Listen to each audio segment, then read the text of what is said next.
Lebat gila. Ni dekat Kepadang Kepadang Makmur, Pinggiran Putra 2.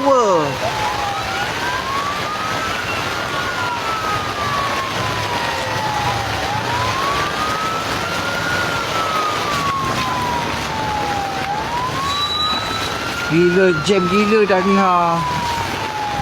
BYD tu berani lah. Kereta-kereta yang pakai bateri ni boleh lalu ke? Yang charge. Kereta BM tu dah tersadai dah. Tak lepas nak gerak dah.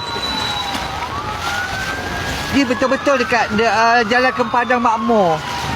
Dah macam laut dah. Daripada sini sampai ujung sana. Sampai ujung sana. Memang air dah naik dah. Dah tengah tu, dalam tu kereta kecil tak lepas. So better U-turn. Yang mana dari bandar nak balik ke Pekan, jangan lalu ikut sini Pantai Sepat pun tak boleh lalu. Jalan Kepadang ni pun tak boleh lalu. Pekan.